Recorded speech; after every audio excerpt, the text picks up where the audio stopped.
raadiyoo sagalee Oromooti. Raadiyoon torbanitti guyyaa 3 wiixata roobii fi sanbata galgala sa'aatii 7 hanga 7 fi walakkaatti karaa dambalii gabaabaa meetir baandii 16 yookiin kiilooheezii 17,850 yookiin oromovoice.org darbu amma jalqaba. Kun raadiyoo sagalee Oromooti.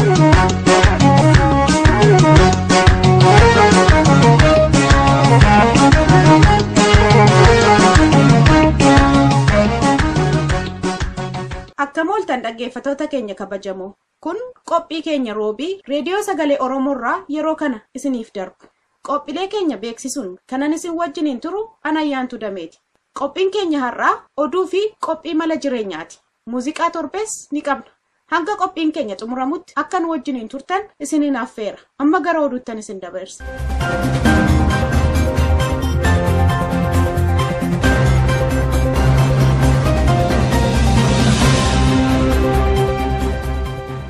Akka mooltan dhaggeeffattoota keenya oduu amajjii 10 bara 2018 sin dhageessisaa dhaabasaa jiraati. Waraanni bilisummaa Oromoo Oromiyaa keessa socho'u guyyaa waraana bilisummaa Oromoo sirna ho'aadhaan uummata naannoo wajjin kabajate. Oduun naannoo sanarraa nu ga'ee kabsutti ayyaana guyyaa waraana bilisummaa Oromoo Oromiyaa keessatti gaggeeffame kanarratti hawaasni Oromoo naannoo heddumminaan argamuun ayyaanichaaf miidhagina kennaniiru. Ayyaana kanarratti aasaaleen gaggaarii fi agarsiifni jajjabee akkasumas geerarsiif walaloon adda addaa dhiyaataniiru. Gabaasaan keenya bakka ayyaanichaa ga'ee deebii akka nuuf gabaasetti ayyaana guyyaa oboo kanarratti uummanni Oromoo godinaalee Oromiyaa garaagaraa keessaa dhufan irratti hirmaataniiru. Guyyaa oboo kun bara 1980 kaasee waggaa waggaan kabajamaa jiraachuun beekamaadha. Haaluma wal fakkaatu waraanni bilisummaa Oromoo Oromiyaa keessa socho'u kora sabaa xiqqaa kan naannoo oboo keessa socho'u keessatti gaggeeffate milkiin xumurachuun gabaafameera. Kora kanarratti hojiileen jiran akka ilaalamanii fi jabinaan diina dura dhaabbachuun akka itti fufuu waliigaluun isaanii oduun kun addeesseera. Waraanni bilisummaa Oromoo damee waraanaa adda bilisummaa Oromoo kan Oromiyaa bilisoomsuudhaaf qabsoo hidhannootti jiru. Addi bilisummaa Oromoo bara 1973 sirnaan ijaarame yeroo ammaa kanattis Oromiyaa bilisoomsuuf qabsoo rogaarfee jechuunis qabsoo siyaasaa hidhannoo dippiloomaasii fi fincilaa uummata gaggeessutti jira. Haaluma wal fakkaatu miseensonni adda bilisummaa Oromoo biyya Awustiraaliyaa keessatti argaman ibsa jannoo baafatan keessatti qabsoo Oromoo bifa hundaan gargaaru murteeffataniiru. Miseensonni kunneen korataa anirratti akka hubachiisanitti qabsoon bilisummaa Oromoo akka galiisaa ga'utti gama hundaan bira dhaabbanna jedhaniiru. Kora guyyaa lamaan booda kora hawaasaa irrattis hawaasti yaada adda addaa kan kenne yoo ta'u qabsoo Oromoo bifa adda addaan gargaaruu fi jabeessuuf akka hojjetan hubachiisaniiru. Hir'inoona kanaan duraa guuttachuunis diina Oromiyaa miidhaa jiru irra aanuuf akka hojjetan waliigaltee irra ga'aniiru. Weerara daangaa aanaa Fantaallee ganda Dheebitti keessatti gaggeeffameen lubbuun namootaa darbe hedduunis madaa'an. Oduun Fantaallee keessaa nu ga'e akka hubachiisutti gaafa amajjii 7 bara 2018 barii sa'aatii 6 irratti weerara raawwateen Oromoon tokko wareegameera hedduunis madaa'aniiru. Weerartoonni daangaa Oromiyaa godina Shawaa aanaa Fantaallee ganda Dheebitii keessatti raawwatan kunneen naannoo Affaar irraa kan dhufan gosa Argobbaa akka ta'e oduun kun hubachiiseera. Weerara kanaan qeerroon Karrayyuu Gadaa Abdii jedhamu wareegameera. Weerara kanaan kanneen madaa'an keessaa Taayyee Boruu, Mi'eessoo Boruu, Waaqoo Booraa, Burqaa Hawwee, Wandaa Gudee fi Alaamin Muhammad yeroo ammaa kana wal'aansaa fudhachaa akka jiran beekameera. Weerara kan ofirraa qoluuf gootonni Karrayyuu wal'aansoo olaanaa gochuudhaan humna daangaa darbee dhufe kan haleelanii akka ofirraa deebisanis oduun kun hubachiiseera. Mootummaa wayyaanee sodaatti bulleerraa kan ka'e humna ittisaa keessatti kan argaman ilmaan Oromoo hidhaa akka jiru himame. Oduun nu ga'e akka hubachiisutti ilmaan Oromoo humna ittisaa keessatti argaman sababa adda addaa itti uumuudhaan yeroo ammaa hidhuutti jiran. Keessumaa humna ittisaa gara ba'aa jiru keessaa ilmaan Oromoo hedduun qabamanii hiraarfamaa akka jiran hubatameera. Loltoonni kunis Ibrahim Guree, Iskindir Adam, Shimallis Birhaanuu, Caalaa Isaa akkasumas Haabtaamuu Faanaa akka ta'e beekameera. Loltoonni kun naannoo Sumaalee keessa kan hojjechaa turanii fi yeroo achi turanis adda bilisummaa Oromootti dabalamuuf sochii otoo godhanii irra ga'ame jechuun akka hidhaman beekameera. Loltoota kanarrattis himanni baname akka jiru beekameera. mootummaa wayyaanee ilmaan Oromoo mara diineffachuudhaan karaa adda addaan acuucaaf miidhaa jiraachuunsaa beekamaadha. Manni marii naannoo Tigraay Dr. Dabratsiyoon Gabra Mikaa'el ittaanaa pirezidaantii mootummaa naannichaa gochuun muude. Oduun achirraa nu ga'e akka hubachiisutti Dr. Dabratsiyoon Gabra Mikaa'el ittaanaa ta'e kan muudame miseensa mana marii naannichaa waan hin taaneefi. Haa ta'uti pirezidaantii naannichaa bakka bu'uudhaan akka hojjetu oduun kun dabalee addeesseera. Dabratsiyoon yeroo ammaa kaabinee bulchiinsa isaa uummatee hojii akka jalqabes oduun kun hubachiiseera. Xiinxaltoonni akka jedhanitti mootummaan naannichaa seera mataasaa baasee kan hin bulle humna abbaa irreeti jedhaniiru. Keessa beektonni akka jedhanitti Dabratsiyoon gara kaabinee naannootti kan deebi'e naannoo Tigraay jabeessuudhaaf akka ta'e hubatameera. Naannoo Tigraay jabeessuun kun maal akka ta'e garuu oduun kun adda hin baafne. Bara faranjoota 2018 guyyaa jalqabaatti addunyaarra daa'imman 386 dhalatan. Dhaabbata mootummaa gamtoomaniitti dhaabbanni fandii daa'immanii akka beeksisetti daa'imman dhalatan kanneen keessaa harki 90 biyyoota guddatan keessatti kan dhalatan. Walakkaadhaa ol immoo biyyoota 9 keessatti dhalatan. Hinditti daa'imman 69,70, Chaayinaatti 44,760, Naajeeriyaatti 20,210, Paakistaanitti 14,910 akka dhalatan beekamee jira. Daa'imman dhalatan keessaa immoo muraasni guyyaa jalqabaa osoo hin tarkaanfatiin lubbuun isaanii darbeera. Seenaa bara faranjoota 2016 sa'a 24 keessatti daa'imman 2,600 du'uun gabaafameera. Daa'imman miliyoona 2.6 dhuma baatii jalqabaatiin dura sanuu harki 80 dhibee ittifamuu danda'uun lubbuun isaanii darbuun beekameera. Oduun saatii kanaaf qabnu kanumaa qophii keenya fi waliin nagaan nu tura.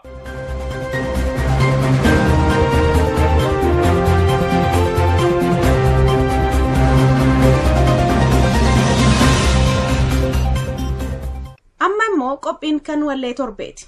Ittaansee sagantaan keenya idilee mala jireenyaatu dhiyaata. Amma gara walleettan isin dabarsa.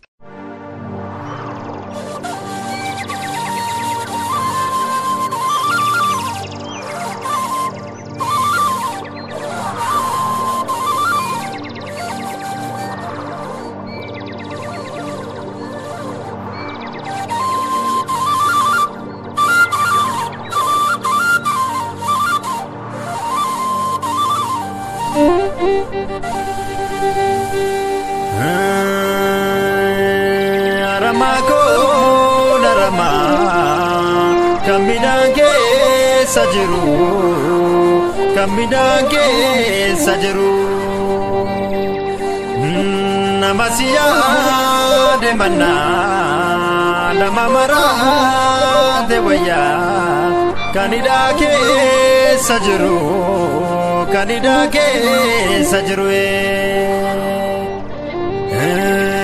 ya dugasa garbai garba mana jetisa garba mana jezesa meulada nasbai danam tusma nabasa ankana chala nopsai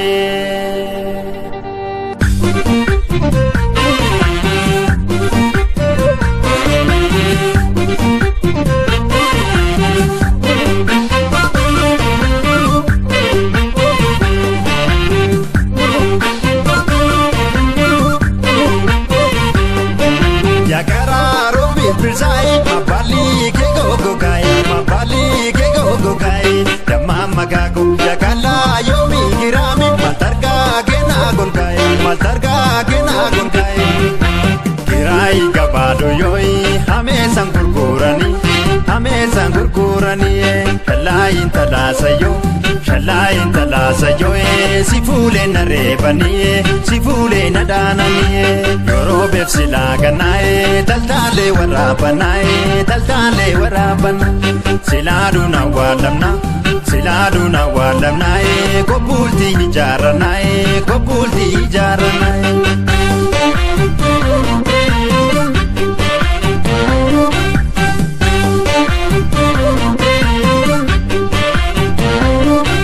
yamana ile galajo chacha be agarado shake gomalo wanina argine marata taja be agarago surane jashe gorsaami milloon shee na weerarsaa'e milloon shee na weerarsaa'e damma makaako yemmuu shee daandii maltuumi ganni koo sheegaa keessaa'e Akiiftuu hiddaa machaara teebaa lafaa fuuti ijoolleen achiittuu sittaa marmaara ergaa makaa fuutiin ollee bakkaaree nuguu sagaara dubartii mooyyee gadaate sosoobiin nukkuu bacaala nulaachuu ijoollee maraate.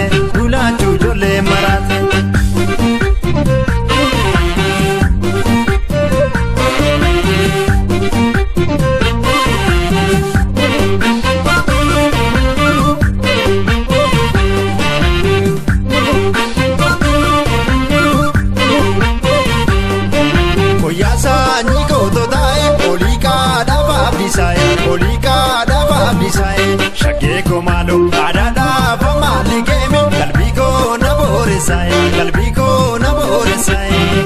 yaa bakkaan isaa gudduwe attuukaa beewaarri baaboo damaa makaako maalangaa chiisaa na yuusa qabduukaa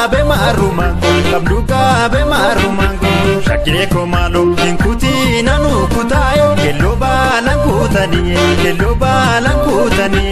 damaa makaako hinnuufi nanuu dhufaa'e yeroo maanan naakanii annaan goromsaa jabaadhu kutaan kan abbaa dirbiiti manaa sosobdaa karaatu atoo kan abbaa hundaati gabaanoo si faana yaati.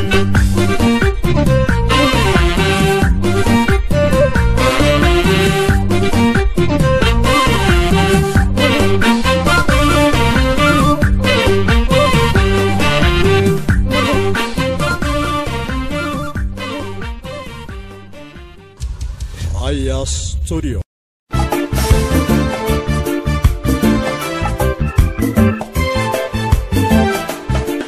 Kun qophii mala jireenyaati. Qophii mala jireenyaa torbaanii guyyaa tokko isin dhiyaata. Kaayoon qophii kanaa uummanni Oromoo beekumsa, ogummaa fi muuxannoo isaan barbaachisu argatanii akka murtee qajeelaa fudhachuu danda'an hunneessu.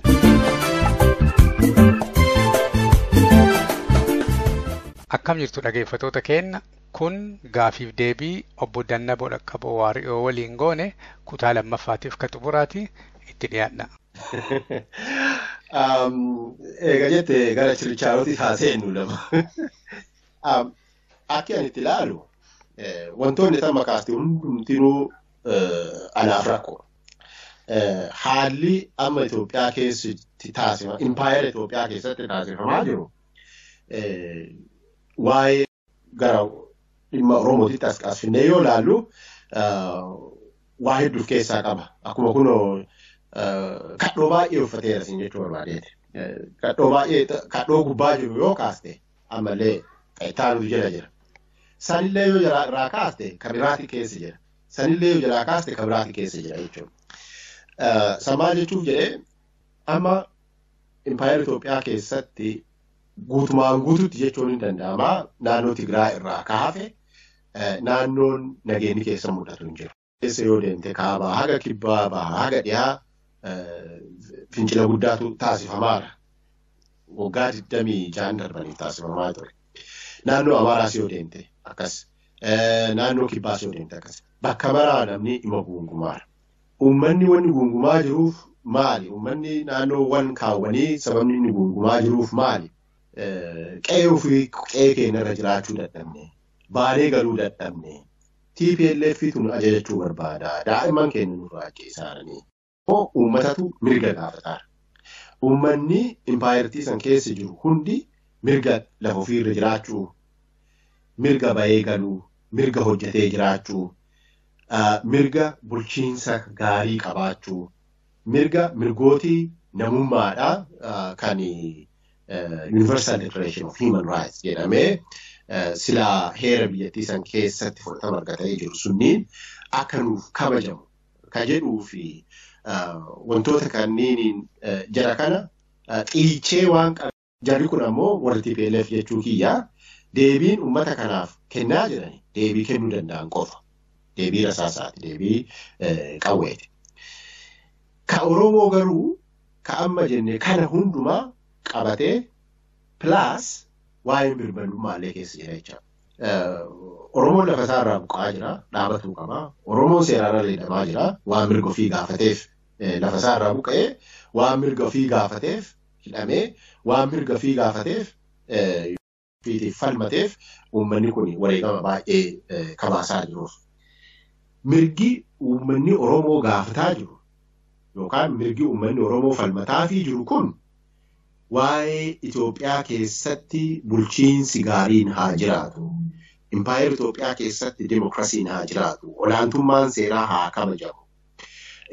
Akkasumas immoo mirgooti namoomaa haa kabajamanii kan jedhu kana qofaa miti.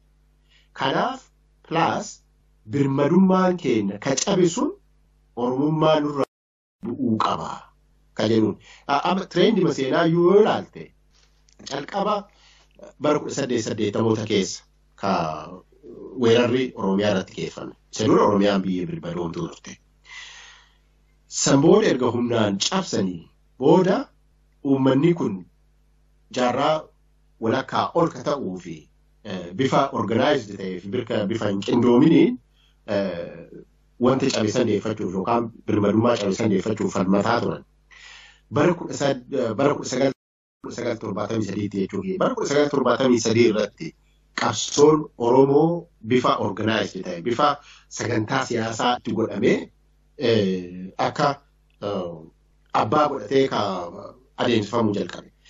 Gaafasii kaasee haga ammaa wanni uummanni kun qabsaa'aa jiru ka jala jalaa deebii argatanii jira. Garuu waa'een birmadummaadhaa, waa'een olaantummaa seeraa fi wantooti kuuwwan waa wal keessa fuudhamanii ilaalamuu qabanii miti. Akkuma jette kabajamuun namoonni seeraan ala hidhamuurraa dhaabatuun barattoonni ba'anii galuun kunniin waan uummata kaawwanii walii qabnu. Waa'een birmadummaa Oromoodhaa garuu wanti gaafas cabe uummata Oromoo waliin yookaan Oromiyaan yeroo gara Impaayera Itoophiyaatti incorporated taatu waliigalteen warra Impaayera waliin mallatteeffamu tokko illee hin jiru. Fedhiin uummata kaanii hin jiru. Warri amma biyyoota amma keessa jiraannu kanarraa fudhannee ilaaluu dandeenya. Impaayera yoo haa taatu malee Northern Ireland fi England waliigaltee mallatteeffataniiran. Waliigaltee san yeroo hedduu irra deddeebi'anii ilaalan. Kun kana ta'ee yoo jiru. Yeah, of course, yeah. Isaanumtuu amma yeroo baay'ee namoonni akkas jedhan. Itoophiyaan yoo transformed taate, Itoophiyaa keessatti olaantummaan seeraa yoo jiraate, prosperitiin yoo jiraate, nagaan yoo waliin jiraanne maal qaba? Bakka birmadummaan kee cabetti mana kee cabsee seenetti namni sun nagaan waliin jiraatu yoo siin jedhe hin gootu. Dura foonaan kee ka cabe sun deebi'ee ijaaramuu qaba. Loonsi jalaa saamame sun deebi'ee sii galuu qaba. Eegasii booda ka waa'een Itoophiyaa keessa jiraannaaf hin jiraannu ka jedhu ka murteessu waa'een sanii mariin sunii kan dhufu jechuudha. Mariin sun garuu waan dhuunfaa kalimatii dubbataara malee akka sabaatitti yoo ilaalle ammoo referendumiin geggeeffamutu irra jiraata. Sun waan uummanni Oromoo haalli sun mijaa'ee nagaa fi tasgabbiin biyyattii san keessa bu'ee wantoonni duratti kaase sunniin jalaa adrees erga ta'anii booda jechuudha. Sun waan uummanni Oromoo murteeffatu. Uummanni Oromoo wanta kana murteeffachuudhaaf carraa hin arganne. Sababa carraan sun dhabameef haga ammaa namni lubbuu fi itti wareegee kuun hidhaatti dararamaa, kuun bosonatti gubataa, kuun biyya ambaa keessatti dararamaa ka waa'ee Oromummaa jedhu kana afaanii dhuguu diduuf jechuudha. Haga jarri kun nurraa ka'uu fi qabsoon itti fufaa. Keeziin kenna keezii nama wal fuudhee walii kuuduun taane karaa waliin fuune jarri giddiin nurra jira. Nurraa ka'a keezii divoorsiitii miti keeziin akka biraatiif silaan jedha amman jedhu. Mee ati abbaan kan kee maneedhaa jira. Mee abbaan kan kee nama akkamii mee nama san beennee fi mee gabaabsiitii mee abbaa kan keetii nuu hima. Abbaan kiyya Dhaqqabaa Waariyoo Gidii jedhama. Inni maneedhaa jiru kun nama addaatii miti garuu nama jireenya addaa jiraatee adda gahe. Nama waa'ee mirga namummaatii fi quuqamni guddaan itti dhaga'amu. Nama waa'ee saba isaatii fi rafee hin bulle. Gabaabumatti nama anaaf obboleewwan kiyyaaf namoota biroo gaarii ta'uu danda'u jechuudha. Akka nama dhuunfaatitti waa'ee isaa dubbachuu fi gaggabaabsee inni naannuma sanitti nama dhalatee guddate calqaba barnoota warra ilmaan Oromoo kan carraa barnootaa hagoo taate argatan utuu hin dhalatin dura jechuudha. Mana barnoota Adventist School jedhamutti barate. Egasii booda barnoota qonnaatiin kan eebbifame. Dhiibbama mootummaan yeroo san ture bara mootummaa Hayila Sillaasee kan ture sanirraa kan ka'e carraan hojii argachuu jalaa xiqqaataa deemee booda ammoo yeroo dheeraadhaaf erga hidhamee dararamaa ture booda mootummaa dargiitu dhufe. Mootummaa dargii keessallee haaluma wal fakkaatutu irra gahaa ture. Egasii booda leenjii barsiisummaa fudhatee saniinis shaakaluu hin dandeenye. Xiqqoo abdiin wayii dhuftee turte bara 1991 yeroo dargiin kufee booda jechuudha. Bara dargii keessa yeroo hedduu hafe namoota isa waliin hidhamanii jiran hedduu baasan isaa fi namoota hagoo irratti akka raajii ta'eeti kan lubbuun isaa hafe bara jara kanaallee akkuma dararameetti jira jechuudha. Kana hundumaa sababni ta'uu danda'uu fi waan waa hatee waan waa balleessee miti waan mirga ofiitiif falmatuu fi nus akka uftaanee guddannu nu gargaareera. Akka horannee guddannu nu gargaareera. Gabaabumatti kanuma. Garuu muuxannoon abbaa kiyyaatii fi wanti abbaa kiyyarra gahaa jiruu fi mudannoon isarra gahaa jiru kun hundumtuu ka uummata Oromoo irra gahaa jiru agarsiisa jechaadha. Maaliif dhaqqabaan isa qofaa miti kan dararamaa jiru. Oromoota miiliyoonotaan lakkaa'aman kan dararamaa jiran. Innis isaan keessaa nama tokko jechuudha. Gabaabumatti waa'ee abbaa kiyyaa agarra jechuudha.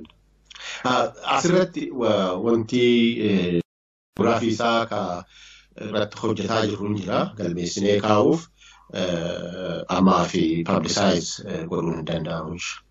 Amma namoonni hedduutu manadhaa jira. Namni kunniin seera biyyattiittu mirguma isaan qabanii mirga ofiitiif falmachoo afaan aadaa maaliin kunniin martuu seera biyyattii keessa jira. Akka seeraatitti seera cabsan wayituu hin qabani. Eega seerri kan kabajine eega namnillee mirga ofii dhiisuu kan dandeenye taate akka nama maatii nama mana hidhaatii qabutti akka nama waa Oromoo jaalatutti akka nama mirga ofiitiif falmatuu tokkotti keessattuu namni amma akka biyyatti jirtu biyyaan jiru kunniini maali yoo godhani maatii akkasiiti gargaarsa ta'a. Maaliif namni amma warri irraa hidhame warri irraa ajjeefame hedduu ala kanatti yeroo baay'ee waa akkanaa godha jedhanii wanti dubbatama. Ati akka nama waan kana qajeelatti sirra taatetti wanti yeroo gabaabaatti yeroo dheeraatti warra kanaa maatii akkanaa kanaa godhuu qaban maal jettee bikkita? Kuni agartee amma tokkoffaa waan wanti impaayirtii san keessatti ta'amaa jiru waan biyya olaantummaa seeraa keessa jiru ta'amuun wal bira qabnee illee waan laalluu miti. Biyya san keessatti bare waa'een olaantummaa seeraa erga kufee tureera. Impaayirtii fakkeenyaaf amma baankii mirga ofiitiin akka galakkifamu jedhamee murteeffamee ture. Manni murtii olaanaan mirga ofii isaa eegamee fi akka bahee diinaa hordofatu jedhamee ture. Durumaan durseeti yakkinni hojjetee hidhamellee hin jiru. Nama nagaa fuudhanii isaan nagaan deemaa jiru kaamsanii fuudhanii dhabamsiisanii booda mana hidhaatti galchan. Lammaffaa immoo saniyyuu haa ta'u abbaa murtii haa ba'u wabiidhaan jedhee booda manni hidhaa suni dide ajaja mana murtii fudhachuun dide. Kun maal agarsiisa? manni hidhaa suni olaantummaa mana murtii irratti qabaachuu isaa osoo hin ta'in biyyattii san keessatti waa'een judiciary system jedhamu kufeera jechuudha. Silaa ka murtii olaanaa akka seeraatiin yoo ilaalte biyya san keessa olaantummaa seeraatiitu jira akkasii jechisiisu. Yoo manni murtii murteesse fudhatama qabaate. Biyyattii san keessatti wanti akkasii hin jiru. Kanaaf wanti godhamuu danda'u waan lama jedhee dubbadhaan. Tokkoffaa biyyattii san keessatti olaantummaan seeraa waan hin jirreef uummanni akkuma qabsoo taasisuu jalqabe kana caalaatti finiinsee itti fufuutu irra jiraata jedhee yaadaan. Tokko san. Lammaffaa immoo akka nama miseensa maatiin jalaa miidhamee tokkotti uummanni wal bira dhaabachuun barbaachisaa. Nuyi akka carraataa galata rabbii halammaa uummata keenoonni gadoo irraa himannu hin jiru. Bakka kanaan duraa caala uummanni wal deeggaraa deemutu irra jiraata. Lammaffaa immoo maqaa adda addaa olii kennuun barbaachisaa miti asirratti kan gadi qabee dubbachuu barbaada. Yeroo baay'ee namoonni utuu beekanis hin beekinis hidhamuu namoota kanniinii akka garee siyaasaati gara garee siyaasaatitti asiifacha harkisuu barbaadanii kuni naamusa illee miti. It's completely unethical. Wantoota akkasii irraa of qusachuun barbaachisaa jedhee yaada. Nuyi warri biyya alaa jirru biyyoota Awuroopaas haa ta'u, Awustiraaliyaas haa ta'u, Ameerikaas biyyoota silaa mirga namummaadhaa itti kabajamaa jennee yaadnu keessa warri jirru nurraa waan guddaatu eegama jedhee yaada. Tokkoffaa keessattuu amma haalli Itoophiyaa keessatti ta'amaa jiru silaa waa'ee Oromootiif furmaata akka kennuu danda'u uummata Oromoo qofa akka ta'e ifaan ifatti guddisee baaseera. Keessattuu tabjaaja'uun uummata keessatti mul'ataa ture sunniin amma gara kiliiraatti godhuutti deemamaara. Kanaaf tokkummaan waa'ee qabsoo deeggaruun barbaachisaa. Lammaffaa irra caalamoo lammaffaa yeroo jedhu ga'een nuti taphachuu qabnu maal fa'aa akka jedhu laalchisee waa'ee hubannoo uumuu, waa'ee dammaqiinsa uumuu guddisee barbaachisa. Tokkoon Oromoon fakkeenyaaf biyya United Kingdom keessa jiru MP keenya bira deemee yookaan bakka buutota mana marii biyya kanaa hubachiisutu nurra jira. Sababni hubachiisutu nurra jira jedhee yaaduuf wayyaaleen yakka guddaa uummata biyyattii san keessa jiru irratti raawwataati. Yakka sanyii duugaa haa ta'u, yakka dhala namummaa irratti geggeeffamu kamiyyuu hundumaa raawwataa jirti. Kun kana ta'ee osoo jiru mootummaan biyya United Kingdom waggaa waggaatti maallaqaa paawundii miiliyoonota hedduu lakkaa'amu kennamaafii jira. Kanaaf isa kana irratti jabaannee hojjechuun barbaachisa. Awustiraaliyaa keessattis akkasuma ta'uu danda'a. Ameerikaa keessattis biyyoota Awurooppaa garaagaraa keessattis deeggarsi mootota biyya Faranjii kanaan isaaniif kennamu kun hedduu waan ta'eef dammaqiinsa asirratti uumnee tokkoffaa dhiibbaa siyaasaa godhan, lammaffaa immoo yoo xiqqaate deeggarsi maallaqaa fi bifaan jara kanaaf kennamu akka irraa dhaabatu taasisuu irratti tattaaffii guddaa gochuun barbaachisa. Waa'ee qabsoo bilisummaa bira dhaabbachuu tumsuu akkuma jirutti ta'ee jechuudha. Hedduu galatoomii ulfaadhuu yeroo kan kee fudhatteeti yeroo dheeraa kana keessa deemtee waan silaa ibsuun sirra jiru tokko ibsuu kan keetiif hedduu galatoomii kun faayidaan isaa namoonni maatiin akkanaa kunniin muuxannoo ofii qaban jiruu isaanii maal akka fakkaatu fedhii isaanii maal akka ta'e uummataa ibsuun namni biraallee akka irraa baratee waan wal fakkaatu kana waliif fidee waan tokko furmaata akka waliin barbaadu mala akka waliin dhawu maaliif sagantaan kulle sagantaa mala jireenyaati. Hedduu galatoomikaa ulfaadhu sin jedha. Ulfaadhu atis carraa kana waan naa kennitanii ulfaadhu.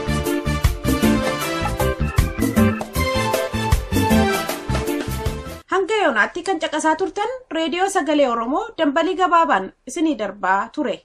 daqiiqaa 30 waan nu waliin turtaniif hedduu galatoomaa. Qophiilee keenya sanbataan hanga walitti deebinutti nagaan nuuf tura.